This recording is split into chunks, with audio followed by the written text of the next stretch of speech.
So you just finished the main campaign in the First Descendant, you went back to Albion, and they opened up hard mode for you, and everything is set to level 100 and above. But here you are with, at best, like level 94 gear, and everything in hard mode absolutely destroys you. So what do you do now?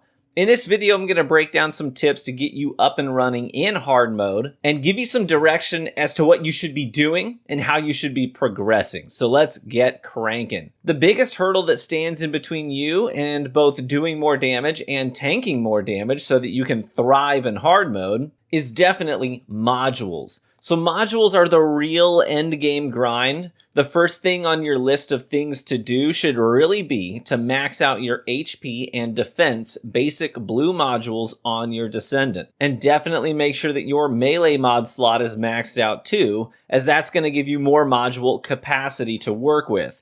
Next, make sure your basic rifling module on your weapon is maxed out too, just to get your attack value on your main weapon up to snuff as well. So don't worry, weapon mods are interchangeable, so when you inevitably get a better version of your favorite gun or a new gun altogether, you can just swap that mod onto your new weapon, no problem.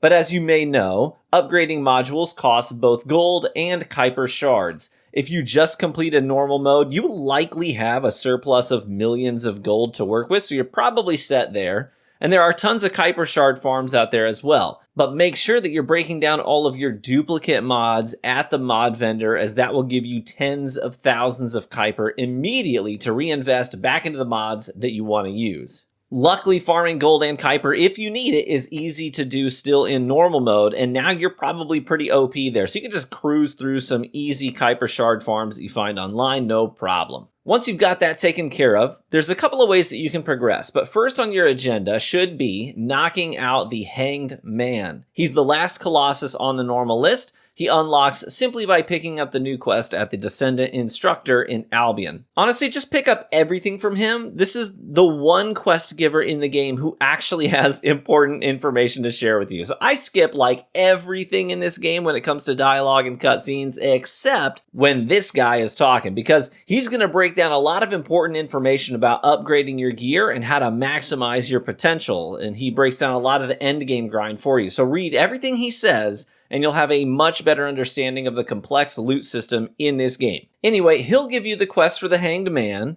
He's a level 95 Colossus, and he has an important mechanic in his fight. You can't let his frenzy meter fill, or he'll wipe your whole team. So you gotta pick up this little cube underneath him when he gets close to, filling up that frenzy meter. Pick it up, run around trying not to die. This will send him into his immunity phase, where he'll open up his mouth to show a damageable component there. If everyone dumps enough damage into it, it'll break. He'll fall to the ground momentarily. You run and you replace the cube at the center console and then continue doing damage as normal. Once he's dead, you'll now have access to the hard mode Colossi fights, which you will definitely need in order to progress. They have important gear, and you can convert amorphous material into weapon and Descendant components that you'll need to unlock new stuff. So now let's assume you upgraded your basic modules. You eliminated the Hanged Man, and now you have a world map full of hard mode activities and events, as well as new Colossi to defeat. What do you do now? Well, your next order of business should be to get all of your gear up to that baseline of level 100. So the weapons, those are easy enough. I especially recommend grabbing a Tamer at level 100, as that's the best DPS weapon in the game right now. And with all things, again, if you're looking for something in particular, like, oh, I don't have a Tamer, you just need to open up the map tab, select the access info tab, and then type in the thing you want, Tamer. The game will then show you exactly where to find it. But anyway, getting all of your gear up to level 100 isn't too hard. The weapons are easy to get, reactors drop far too frequently, it's actually annoying.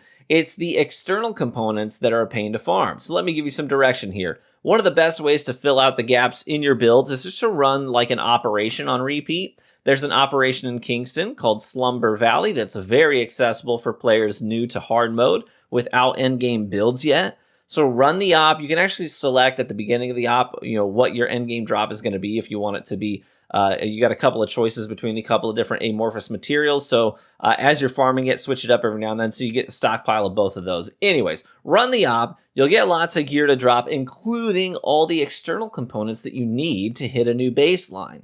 But you do want to be a little picky with these. Make sure you're slotting externals that have HP and defense instead of shield capacity boosts, because shields aren't nearly that important in hard mode. It's your HP and defense that will keep you alive. Once you get all your gear up to level 100, you can also farm the Executioner. He's the first Colossus on the hard mode list. And he'll drop a lot of new gear for you to sift through as well. But one of the best ways to target farm gear you want is actually to check what's on the weekly rotator. So if you open up the world map, you'll see down here where it says difficulty level rewards. Open that up. You'll now see a menu that shows you where you can target farm gear. And this week, auxiliary power is on the menu here in Kingston. So go to this region, start doing stuff. Enemies will drop these and you can get really picky about finding the perfect one for your build. There are 2 item types that can be targeted each week and they will rotate. So take advantage of them when they're there. Compare these drops and get those high HP modifiers and you'll be good to go. Now that your gear is starting to get up to snuff, the best way to progress is really just to ask yourself, what do you want or what do you need for your build? Use the Access Info tab in the map menu to look up weapons, modules, and gear that would enhance your build, and then go get it. Find weapons to research at Anais and start crossing them off your list. I'm working on getting a fully kitted out Python right now for my Freyna build. You want to try a new Descendant? Hey, start looking at the research tabs to find out where you need to go to get the research items to unlock them. The sky is the limit here. In fact, there's so much you could do that it's a little overwhelming at times. I find with looters like this, it's best to just focus on one task at a time. Sure, you can optimize, hit 2 or 3 birds with one stone sometimes, but for my sanity, I find it's easiest to just start working with a checklist and play and farm until I get that one thing crossed off my list, and then I can move on to the next item. So do some research, look online for cool builds other players might be using for your preferred character. Use that as sort of a guidepost. See what items you should be hunting down, or you can make a new build all on your own. Focus on elemental resist builds and getting those up and running for specific Colossus fights too. I mean, there's tons to do here. But I hope the tips that I shared today were enough to help you get your feet off the ground and get moving in the right direction. And if you do find yourself short on gold, just remember there's a mission called Anticipated Ambush Point in the Rockfall Zone on the Sterile Lands that can be completed in less than a minute and farmed on repeat to boost your gold reserves quickly. That's about it from me today. Hey, thank you so much for watching the video, and I hope that you found it helpful. Best of luck in all of your farming endeavors in this game, my friends. If you enjoyed the video, feel free to leave a like on it, as that's the best free way to support the content right here on YouTube, and consider subscribing for additional First Descendant content. Be warm and well-fed, my friends, and I hope to catch you out there on the battlefield.